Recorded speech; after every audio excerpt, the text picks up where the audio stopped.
everybody, it's the Daily Quickie back after a long holiday weekend. And you see it right on the screen from Reuters. Trump, Clinton court Ohio as White House enters final 2 months.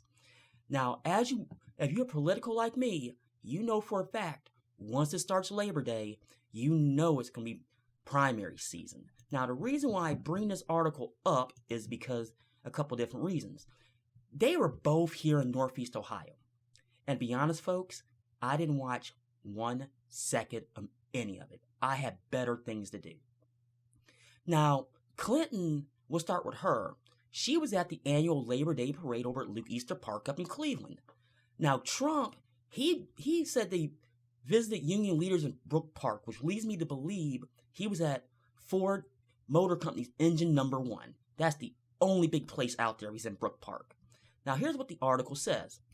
Donald Trump and Hillary Clinton opened a final 2-month sprint to the November 8th election on Monday, with the Republican presidential nominee suddenly looking stronger as he and his Democratic rival took their bitter fight to Ohio. Both Trump and Clinton made overtures to a news media that each candidate seems often hostile to them, talking to reporters on their private planes. Clinton's session with reporters was her first news conference since last December. Now, this is important. That was a huge complaint with Clinton. Now, apparently, both planes were within 200 feet of each other at Cleveland Hopkins International Airport. Now, Trump has his private plane. Now, I didn't know Clinton had a brand new plane. Well, with that being said, Clinton don't talk a lot to the media very often, because I think it was like a running total like 270 days or some ridiculous number like that. Now, the video I seen from the Associated Press, which I'm not going to play, she actually talked about the quote-unquote DNC hack that happened. But neither, not here or there. Now, I'm not going to get in about everybody's talk about her coughing fit during that speech. That is so insignificant to me and to anybody else. Come on, guys. You can think of something better to talk about as that.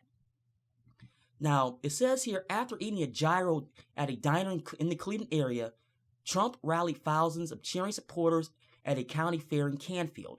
Now, that's either Mahoning or Trumbull County. I can't remember because I don't go to Canfield very often.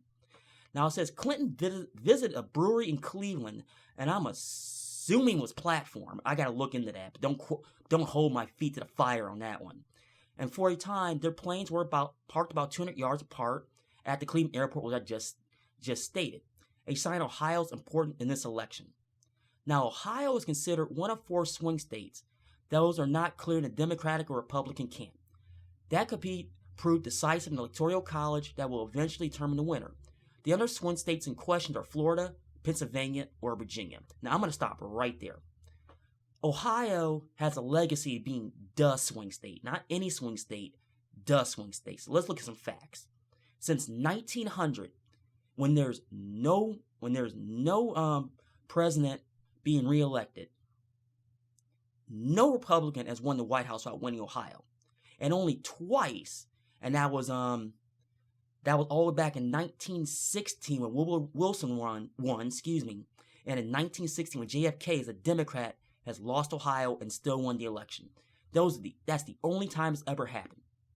Now, Trump was buoyed by more polls showing him in competitive position.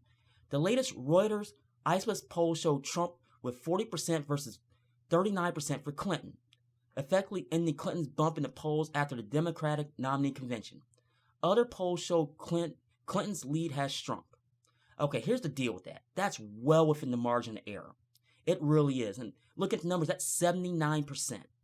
And with Gary Johnson right on their heels, and Jill Stein, who was just in Cuyahoga Falls in my area on Friday, making gains, this is coming more and more interesting.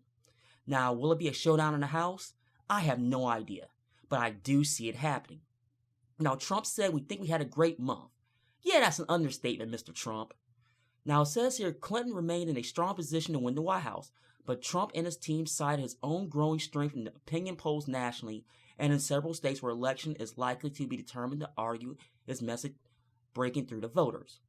Now, this says a lot right here. I'm going to talk about this. The last time when there was a presidential cycle, and I hinted about it a little bit on the Quickie shows, but I talk about it more on my primary politics channel, and that's this. During the last election, Barack Obama was here 3 times in 2 weeks. Now, I made the joke then about him checking for real estate trends. I know that's kind of funny, but that's what it was, you know. And this around, plan on seeing the candidates here a lot. Now, it's going on in the article. It says here, he, as in Trump, has spent most of the past 2 weeks trying to clarify position on illegal immigration, flirting with a softening, then reinforcing his hardline approach, and then on his plane saying that undocumented people might ultimately get on the path to legal status once border enforcement steps are taken. Now, as you know, Trump was down in Mexico talking to the president. Now, I'm not going to get into that because that would be a half an hour video, and these are quickies. Now, it says here, Clinton made her stop at a brewery in Cleveland before heading to the Labor Day parade, which I talked about in a video at Luke Easter Park, where she tested a new jab at her opponent. Friends don't let friends vote for Trump. You know, there are people across the board on the political spectrum that will not vote for Trump. This is just not a Team Blue issue. It's an across the board issue. But on the flip side, there are people across the board that will not vote for Clinton. I mean, it's a two-way street, and she has to understand that. But as the article states, it starts the home stretch of the presidential election because it was Labor Day weekend.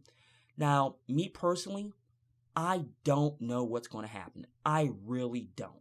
And that's something to where, as we get closer and closer, I'll talk about it more and more. Well, folks, I'm going to get off here. I know this is kind of on the long side, but this is the Daily Quickie for September the 6th, 2016.